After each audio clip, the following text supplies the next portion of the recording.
Vamos a continuar entonces esta semana con lo que es la serie de la vida de José. Si usted recuerda, la semana pasada vimos cómo usted, como hijo de Dios, recibe sabiduría del Señor a través de las pruebas que usted recibe, ¿verdad? ¿Y cuál es la razón, cuál es el propósito de esa sabiduría que usted recibe a través de las pruebas? Es para que usted le pueda servir al Señor sabia y eficazmente. De otra forma no lo va a poder recibir. Y también entendimos que cómo esa sabiduría le llena a usted de gozo cuando usted le sirve al Señor. Cuando usted pasa por pruebas, usted está adquiriendo sabiduría de parte de Dios. No conocimiento, sabiduría.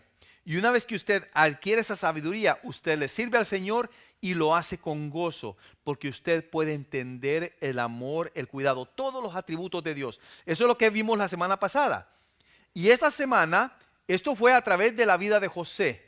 Y esta semana seguiremos con esa vida de José, con la historia de él, en el capítulo 42, en donde encontramos un tema muy complejo, pero complejo en todas las relaciones del ser humano.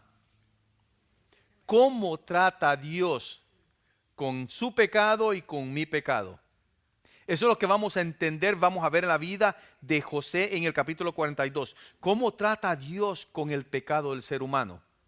Y la Biblia tiene muchos, pero muchos ejemplos que son impactantes en la historia, especialmente en la historia de José, con respecto a esta situación del pecado.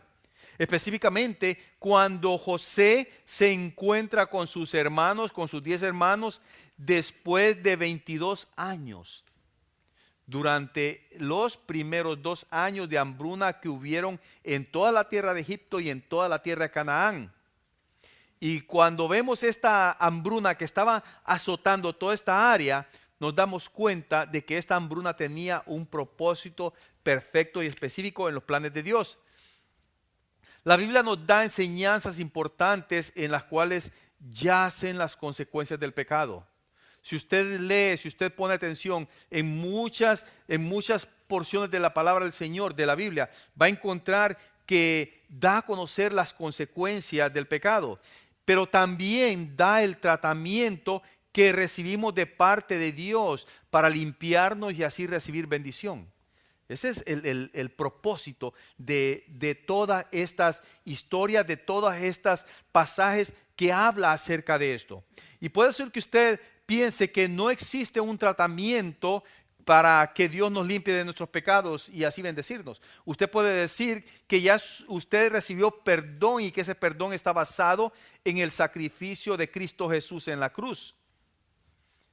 Ese sacrificio fue el que pagó por su pecado. Y uno dice, ya no necesito tratamiento. El Señor pagó por mi pecado. Ya estoy salvo. Ya estoy limpio de pecado. Sin embargo, vemos que el Señor nos da un tratamiento para que todos sus hijos podamos ser un instrumento de su gloria. El Señor nos trata con nuestro pecado para que nosotros podamos estar habilitados para ser un instrumento de su gloria, para que podamos llevar a cabo su plan de salvación a las naciones, a este mundo. Por esa razón Él trata con nuestro pecado, para que ese pecado no estorbe en nuestras vidas, en el plan de Él, y que así usted y yo disfrutemos de sus bendiciones. Ahora sí, le voy a pedir que veamos el capítulo 42 de Génesis, del versículo 1 en adelante. Dice la palabra del Señor: viendo Jacob que en Egipto había alimentos, dijo a sus hijos: ¿por qué os estáis mirando? Esto estamos ya viendo que habían pasado 2 años de que comenzó la hambruna. Si ustedes recuerdan, 7 vacas gordas, 7 vacas flacas, o sea, 7 años de abundancia y 7 años de hambruna. 7 espigas gordas, preciosas, y 7 espigas feas, secas, horribles. O sea, ya las 7 vacas gordas ya habían pasado, esos 7 años de abundancia habían pasado, y aquí ya estaban en el segundo año de hambruna. Y viene Jacob, como todo buen padre, les dice, hey, ¿qué están haciendo ustedes viéndose el uno al otro? Como quien dice, ¿están contando las estrellas o qué? Están ahí de haraganes haciendo nada. Pónganse a trabajar, pónganse las pilas, le dice. Le dice, ¿por qué os estáis mirando? Y dijo, he aquí yo he oído que hay víveres en Egipto. Descended allá y comprad de allí para nosotros, para que podamos vivir y no muramos, le dice. Versículo 3. Y descendieron los 10 hermanos de José a comprar trigo en Egipto. Mas Jacob no envió a Benjamín, hermano de José, con sus hermanos, dice. Porque dijo, no sea que le acontezca algún desastre. Han pasado 22 años y vamos a hacer las cuentas. ¿Por qué 22 años? José fue vendido a los ismaelitas cuando tenía 17 años. En el capítulo 41 dice Moisés en Génesis que José comenzó a gobernar en Egipto cuando tenía 30 años. ¿Cuántos son ahí? Ahí son 13 años. Cuando comenzó, pasaron los 7 años de abundancia. ¿Cuántos son ahí? Ya son 20 años. Y ya están en el segundo año de hambruna, son 22 años. Han pasado 22 años desde que José fue vendido. Han pasado 22 años que, en base a la información, a la mentira que dieron sus hermanos a Jacob, José había muerto hacía 22 años. Y esos 22 años, Jacob no se había recuperado de la pérdida de su hijo José. Todavía estaba en dolor. Y en el pasaje no nos da directamente la razón, pero Jacob vive con desconfianza de sus otros hijos. Por eso en el versículo 4 dice, porque dijo, no sea que le acontezca algún desastre a Benjamín. Por eso no lo mandó con sus hermanos. Y para que entendamos mejor esta situación era que José y Benjamín eran hijos de Raquel, la esposa, la segunda esposa de Jacob, a la cual Jacob realmente amaba. Si ustedes leen en la historia de Jacob con Raquel y Lea, Lea era la hermana mayor de Raquel, pero Jacob le hizo el trato con Labán para casarse con Raquel, no para casarse con Lea, pero Labán le hizo la mala pasada y bueno, como decimos allá, le dio gato por liebre.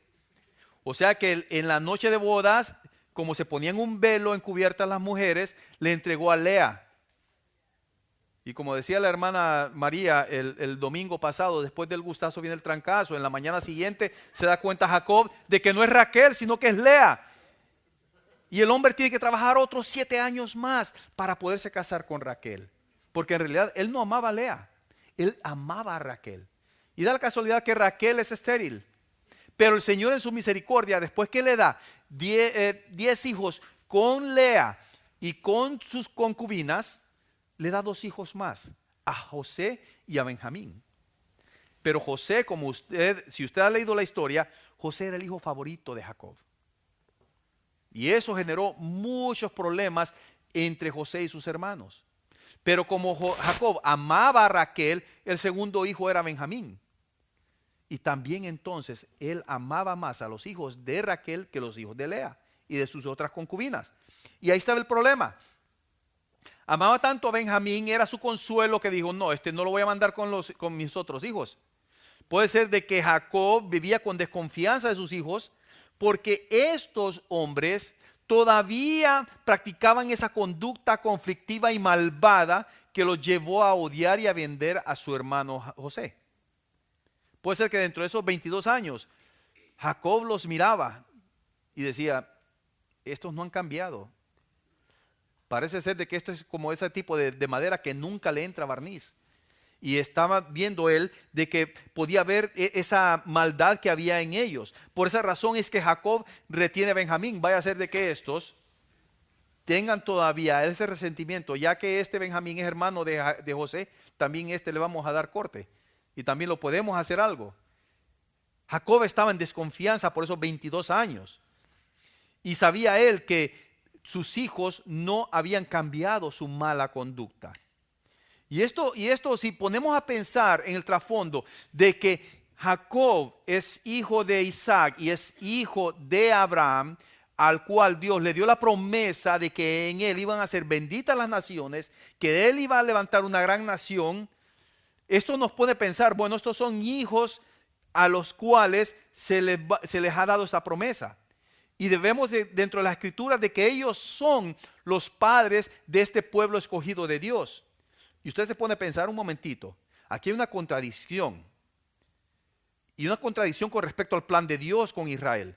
Estos hombres son los padres de lo que será el pueblo escogido de Dios. ¿Cómo puede ser que Dios escoge a un grupo de hombres malvados para que sean los padres de su pueblo escogido? ¿Cómo puede ser eso? ¿Tiene algo de lógica darles ese privilegio Dios a estos malandrines cuando su maldad en realidad está impune? O sea, su maldad, lo que hicieron con José, el sufrimiento que le han dado a Jacob por 22 años, no ha llegado a ser revelado ni pagado. No han pagado por ese pecado. Y uno se pone a pensar, ¿será que Dios ya se olvidó de su plan con Israel? ¿O será posible que estos hombres que ya después de 22 años siguen sus vidas como que si nada hubiera pasado? Eso ya pasó, ya quedó en el pasado. La realidad es que Dios no se ha olvidado de su plan. A pesar de que estos hombres son malos, Dios no se ha olvidado de su plan y no se ha olvidado de lo que ellos hicieron hace 22 años. Y como veremos en el pasaje, José tampoco se ha olvidado de lo que ellos hicieron. Ahora, todos nosotros hemos estado en situaciones en las que hemos sido maltratados, en las que hemos sido despreciados, ultrajados. Y usualmente eso sucede por personas cercanas a nosotros. Sucede con amigos, sucede con familiares, sucede con compañeros de trabajo. Todos hemos experimentado ese dolor y quizá pasan los años y pareciera de que ya eso ya pasó. Pero de repente viene a nuestra mente, se menciona el nombre de la persona que nos ha dañado. Y de repente esa herida se abre de nuevo, comienza de nuevo a sangrar. Todos aquellos pensamientos, todas aquellas memorias que habían estado en nosotros vuelven. Y parece como que si el tiempo no hubiera pasado. Yo recuerdo muchas cosas de niño. Yo recuerdo cuando a mí me hacían, como le dicen ahora, bullying. Porque yo siempre fui el más enano, el más delgadito y el menor de toda la clase. Y la diferencia en ese tiempo de niños de 2 años era abismal. Usted podía tener 6 años y si había uno de 8 años, ese de 8 años iba a ser el mero ahí de la clase. Y como yo era el menor, siempre me agarraban a mí. Y de vez en cuando yo me acuerdo de todas esas cosas. Ahora la veo ya como algo, como una anécdota. Pero en un tiempo yo me recordaba de mi compañero. Unos 2 años después de que sucedían esas cosas. Quisiera verlo ahorita. Pero que no se dé cuenta cuando le tiro la pedrada. Pero todo eso estaba en mí de niño. ¿Verdad? Pero en nosotros como adultos, si algo sucede en nosotros, pasa el tiempo, se nos va de la mente, pero algo nos recuerda eso, vuelve de nuevo esa situación. Y muchas veces nosotros volvemos a sentir ese dolor. Y eso nos dice que nuestros sentimientos siguen intactos. Y la relación, si es entre personas, sigue dañada. Ahora viene el otro lado. Las personas que han causado este dolor. Aquellas personas que han causado heridas, que han causado maltratos, pero que han sido regenerados y perdonados por el sacrificio de Cristo Jesús. Pero estas personas tal vez no se dan cuenta que a pesar de haber sido perdonados, las consecuencias de todos esos pecados, de todas esas maldades que han hecho, tienen que ser tratadas para poder vivir plenamente para la voluntad del Señor. Necesita ser tratado esto. De la misma forma también, y le voy a decir esto, ¿por qué razón es esto? Porque Dios no se olvida de los pecados que hemos cometido contra Él y por los cuales no le hemos pedido perdón. Si usted ha cometido un pecado, no se lo ha confesado al Señor, eso todavía tiene que ser tratado. Y entonces eso muchas veces nos dice y no entendemos que nuestros pecados no confesados obstruyen el plan de Dios en nuestras vidas. Nuestros pecados no confesados obstruyen el plan de Dios en nuestras vidas. Y usted puede decir, bueno, eso es con aquellos los que tienen un plan trazado para servirle al Señor. Pues déjeme decirle algo. El Señor tiene un plan específico a cada ser humano, para cada ser humano, especialmente para aquellos que han sido regenerados por la sangre de Cristo. A menudo pensamos nosotros que Dios nos ha perdonado todos nuestros pecados, y es cierto. Cuando el Señor subió a la cruz del Calvario, Él subió para pagar por todos nuestros pecados. Pero ¿qué pasa después? ¿Qué pasa cuando usted ya ha sido regenerado por la sangre de Cristo y usted sigue pecando? ¿Qué pasa con esos pecados? ¿Qué pasa con aquellos pecados por los cuales no pedimos perdón? En realidad pensamos que esos pecados no tienen consecuencias. Muchas veces pensamos, bueno, el Señor nos ha perdonado y no hay consecuencias que debamos asumir por esos pecados. Pero sí las hay. ¿Será entonces que Dios consiente la impunidad? ¿Y sabe lo que es la impunidad? Es no pagar por aquel pecado que se ha cometido.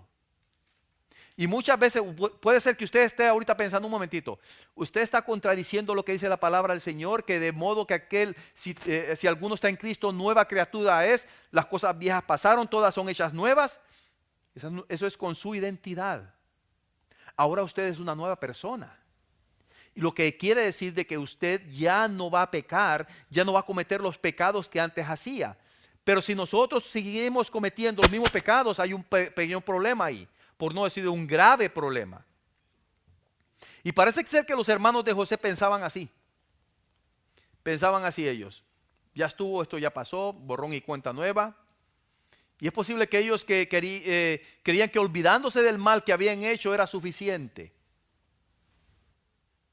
Pero igual que ellos, igual que nosotros, Dios no iba a proseguir con su plan de salvación sin antes ocuparse de la maldad que ellos habían cometido. De la misma forma, el plan que tiene Dios en su vida, Él lo va a continuar, pero antes de eso, Él va a tratar con su pecado, con su maldad. Y déjeme decirle, esto puede ser contradictorio y tengo que ser claro en esto. Recuerde muy bien, nuestra vida ha sido santificada en Cristo. Nosotros hemos recibido salvación. Nosotros hemos sido santificados en Cristo. Tenemos una posición de santidad, pero todavía usted y yo seguimos viviendo en un cuerpo carnal que está inclinado solo para la maldad, solo para la maldad. Gálatas 5:10 lo explica. Y con eso tenemos que luchar nosotros a diario. Cuando la palabra del Señor dice que nosotros somos santificados, nosotros somos renovados de gloria en gloria, eso quiere decir de que cada día nosotros estamos trabajando a través del Espíritu Santo, a través de la palabra del Señor, en nuestra santificación en Cristo Jesús. Volviendo al tema de estos hermanos y la historia, esa hambruna que estaba sucediendo, que estaba azotando la región de Canaán y de Egipto, estaba programada para cumplir el sueño que José tuvo en su juventud, para cumplir el plan de Dios. ¿Por qué? Porque sus hermanos tendrían que postrarse ante él. Si usted recuerda el primer sueño que tuvo José, que les dijo a sus hermanos, hey, tuve un sueño. Estamos en el campo, yo recogí mis gavillas, ustedes cada quien sus gavillas, pero sus gavillas, sus manojos se inclinaban ante el mío, dice.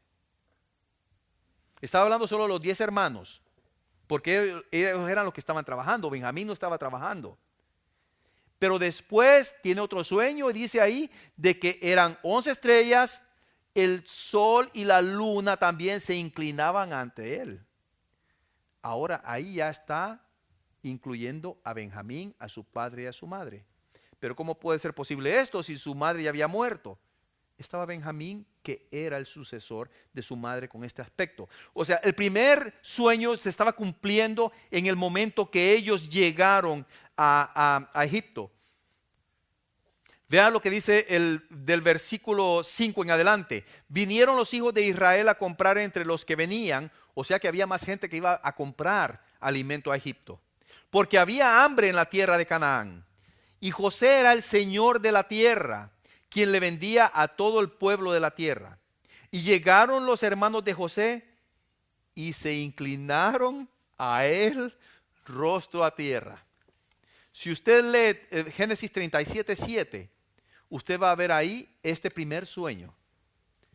Se estaba cumpliendo aquí. Ese sueño era solo el principio del trato de Dios que Dios había de tener con los 10 hermanos de José. Ese sueño que hace más de 22 años había tenido José era simplemente una profecía de lo que el Señor iba a hacer, iba a tratar con los hermanos de José. Y esta intervención de Dios con los hijos de Jacob no era un castigo. Déjeme decirle, y lo hemos dicho antes, ya hace 3 domingos hemos estado predicando sobre esto, de que las pruebas no son un castigo de Dios para el cristiano, sino que es un entrenamiento, un tratamiento que Dios tiene para con nosotros. Dios estaba purificando las vidas de estos hombres para que ellos pudieran cumplir la voluntad de Dios en el plan de salvación de la humanidad. Y este es un mensaje para nosotros, hermanos. Dios nos confronta con nuestro pecado para que reconozcamos nuestra condición espiritual. Dios lo confronta a usted y a mí con nuestro pecado para que reconozcamos cuál es nuestra condición espiritual. ¿Qué es lo que está estorbando en nuestras vidas? Sigamos leyendo los versículos del 7 en adelante con respecto a esta historia. Dice, y José cuando vio a sus hermanos, los conoció. Ahí vino la memoria.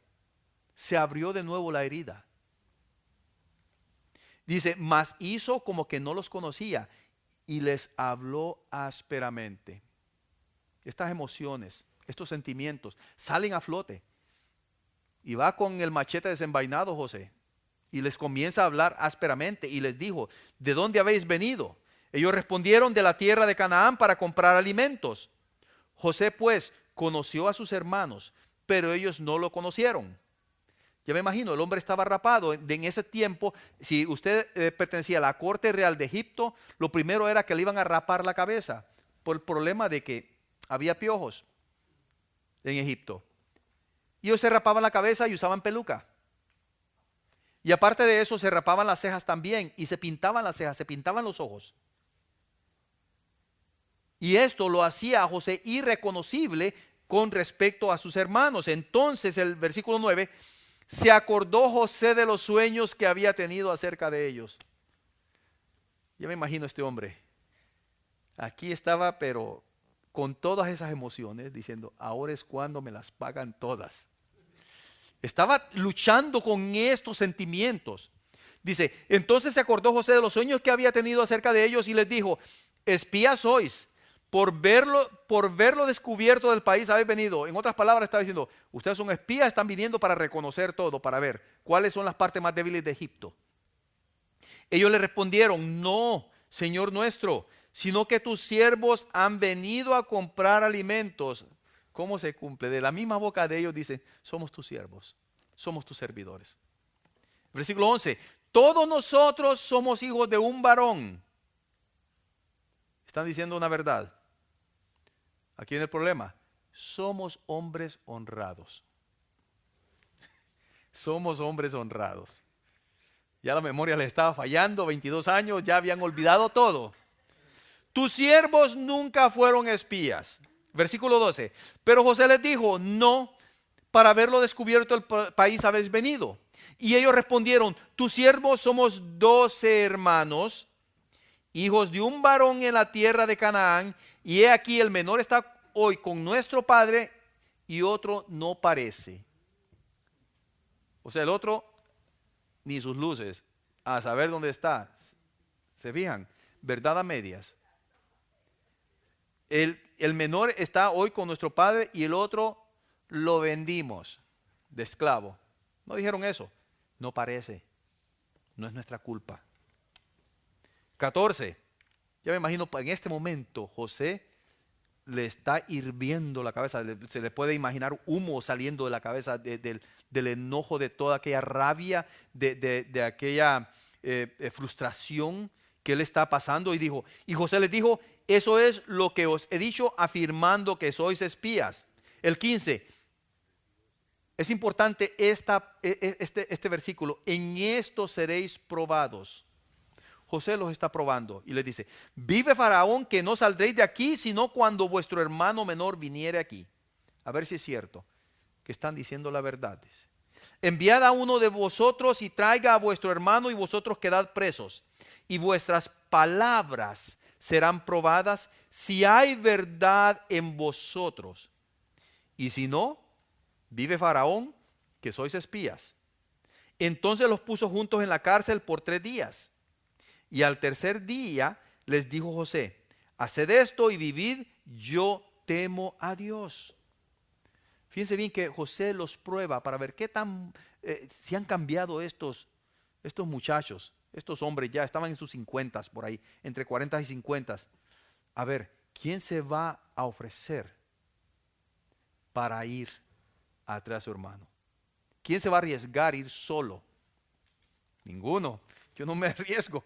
Nadie quiso decir yo voy. Seguían con la misma actitud, con la misma mentalidad, y van para el bote, dicen. Los mete a la cárcel.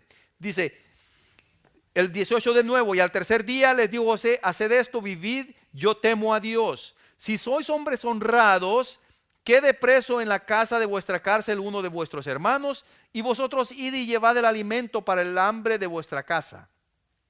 Pero traeréis a vuestro hermano menor, y serán verificadas vuestras palabras, y no moriréis. Y ellos lo hicieron así. Ya me puedo imaginar el corazón, la mente de José durante esos 3 días. Me imagino José pensando en su padre y sus hermanos, y probablemente en sus propias experiencias que él vivió a manos de sus hermanos. José ya sabía lo que era estar en prisión y les dio una probadita. Tal vez José recordó también la transformación que Dios hizo en su vida mientras él estaba en su esclavitud, y esperaba que pasara lo mismo con sus hermanos. José estaba deseoso de que sus hermanos hayan cambiado. Por eso, si usted lee en el versículo 15, dice: en esto seréis probados. José tenía dudas. En su corazón había el sentimiento encontrado de ver que sus hermanos estaban vivos, de que tenía familia, que él ya no estaba huérfano, pero a la vez estaba en su mente fresca la memoria, lo que él experimentó a raíz de sus hermanos. Él estaba en esto. José quería asegurarse de que sus hermanos habían cambiado, de que se habían arrepentido de toda la maldad de que habían ellos hecho en contra de él y en contra de su padre. Y eso, todo lo que sucedió en este pasaje, dio el efecto deseado de José, pero más que todo el efecto deseado de Dios. Vea el versículo 21 en adelante. Y decían el uno al otro: verdaderamente, o sea, los hermanos de José, verdaderamente hemos pecado contra nuestro hermano, pues vimos la angustia de su alma cuando nos rogaba y no le escuchamos. Pero eso ha venido sobre nosotros, por eso ha venido sobre nosotros esta angustia. Están reconociendo, un momentito, a ellos también se les refrescó la mente. Les vino toda esa memoria de lo que habían vivido con José, y eso está todavía fresco en sus mentes una vez que ha sido recordado. El 22, entonces Rubén les respondió diciendo: ¿no os hablé yo y dije, no pequéis contra el joven, y no escuchasteis? He aquí también se nos demanda su sangre. Ahí viene Rubén, dice: aquí voy a meter mi cuña, me voy a salvar un poquito. Recuerdan que yo les dije: hey, no hagan nada con el muchacho, yo no tengo tanta culpa como ustedes. Se está queriendo limpiar, lavar sus manos. Pero aún así él se incluye y dice: aquí también se nos demanda su sangre. Estamos pagando por aquel pecado que cometimos y de cual no nos hemos arrepentido. Y ahora está viniendo el juicio sobre nosotros. El 23, pero ellos no sabían que los entendía José, porque había intérprete entre ellos. Y se apartó José de ellos y lloró. Después volvió a ellos y les habló y tomó de entre ellos a Simeón y lo aprisionó a vista de ellos. Después mandó José que llenaran sus sacos de trigo y devolviesen el dinero de cada uno de ellos, poniéndolo en su saco, y les diesen comida para el camino, y así se hizo con ellos. Yo honestamente les digo, yo no quisiera, gracias al Señor, que yo no pasé por esa experiencia que pasó José. Se puede imaginar, se recuerdan que en el 41 dice que José le puso a su primer hijo Manasés, como quien dice, Dios me hizo olvidar mi casa y mi sufrimiento. ¿Se acuerdan ustedes de eso? Si usted ve el versículo 23, José ya no entendía el hebreo, ya no entendía el idioma que su padre y sus hermanos hablaban. Él lo había olvidado todo. En 22 años se olvidó de todo eso. En su corazón no quería volver a experimentar ese sufrimiento. Por esa razón José no entendía el lenguaje de sus hermanos. Por eso es que había un intérprete en medio de ellos, porque él solo podía hablar ahora egipcio, porque él olvidó todo lo que tenía que ver con sus hermanos, pero estaba equivocado. Había muchas cosas todavía que estaban presentes en él. Pero a la vez José, ¿por qué lloró José? Porque estaba también viendo que sus hermanos estaban reconociendo su pecado.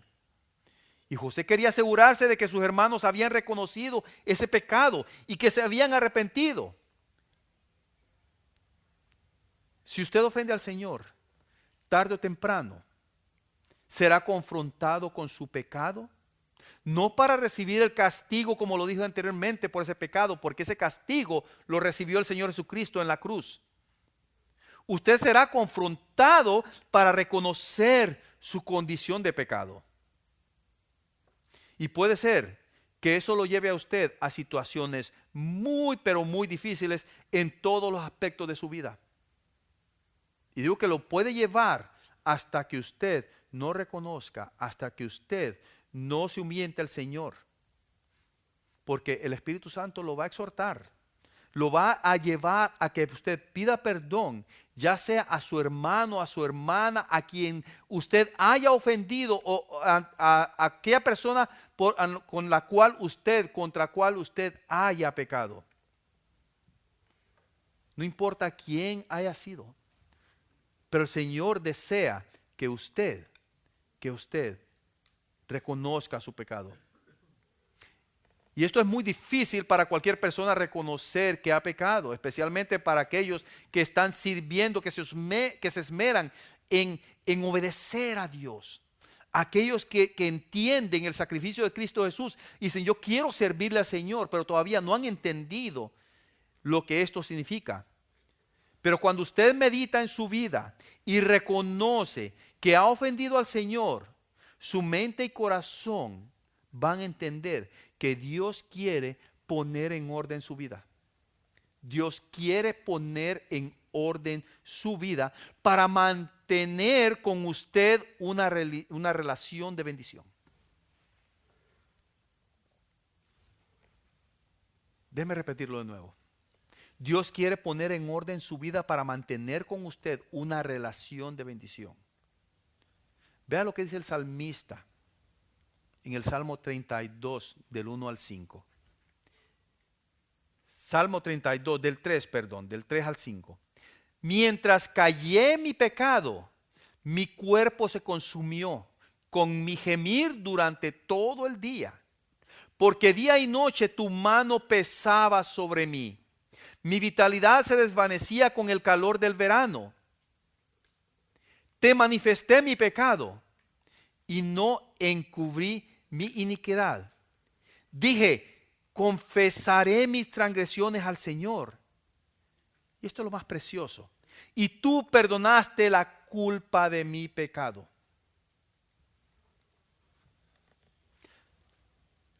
Más claro no puede hablar Dios. A menudo cometemos el error de creer que si simplemente ignoramos nuestro pecado y esperamos un poco más, entonces tal vez Dios lo olvide.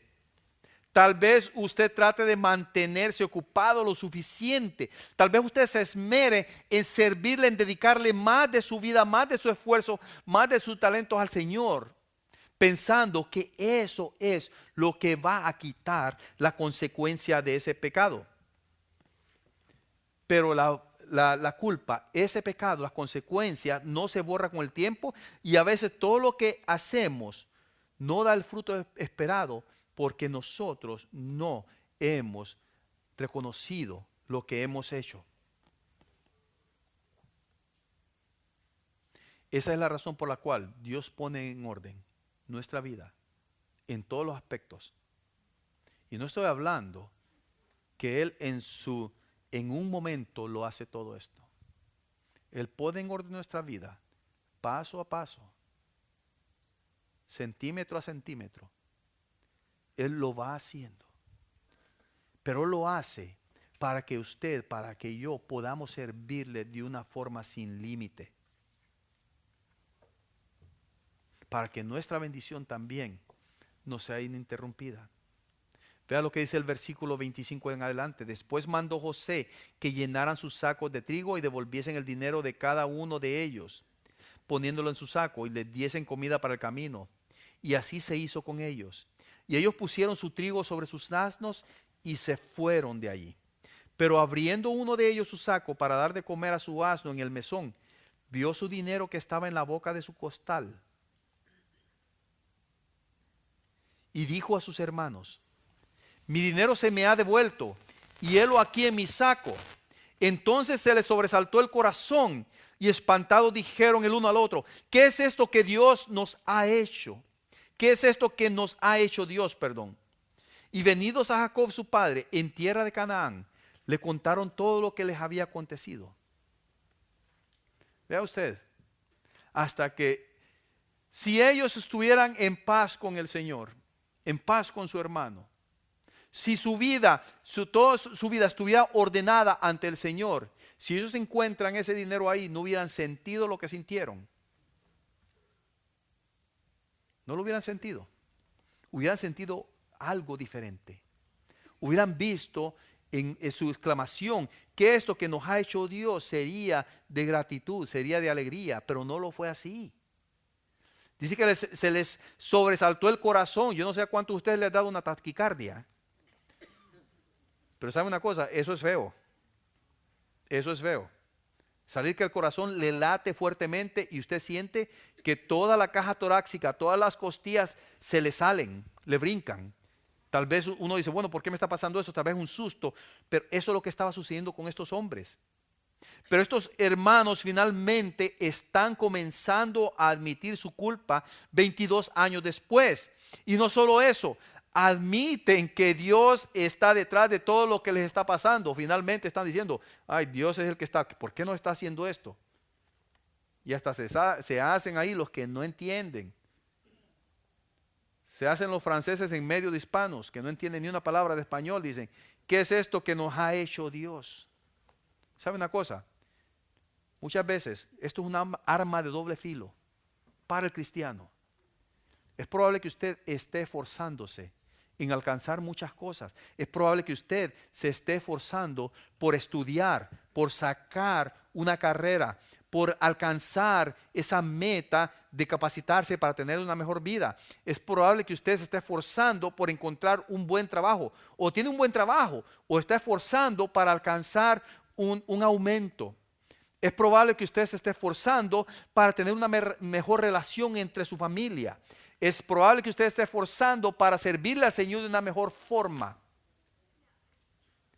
Y por más que usted haga, usted no ve los frutos deseados. Y es probable que usted diga, bueno, sabemos que todas las cosas, si alguno está en Cristo, ¿qué dice? Todas las cosas le ayudan a bien. Bueno, si esto está sucediendo mal es porque el Señor me va a tener algo mejor. Y es probable. O el Señor está probando mi paciencia. Es probable. Y es cierto.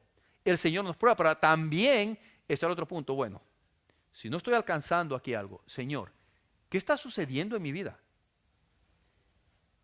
El Señor, si ustedes leen en 1 Corintios, capítulo 11, cuando Pablo está hablando de cómo presentar la cena al Señor, cómo celebrarla, dice que nosotros debemos de autoexaminarnos y ver qué hay de mal en nuestras vidas.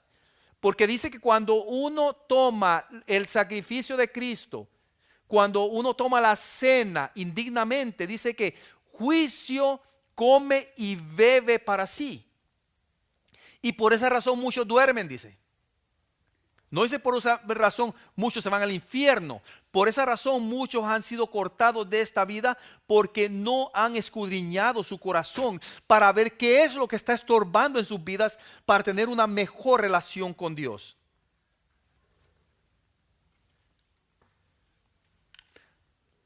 Tal vez algunos de ustedes necesiten confesar sus pecados a Dios.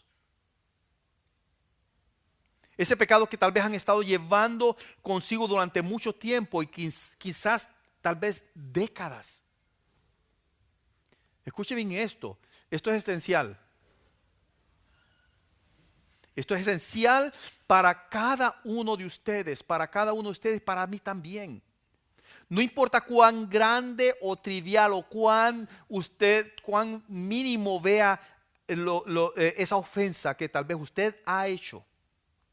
Debemos ser diligentes para al sacar nuestro pecado de la oscuridad hacia la luz ante el Señor. Por si usted no se ha dado cuenta, la culpa le puede estar consumiendo no solamente espiritual, sino que emocional y físicamente.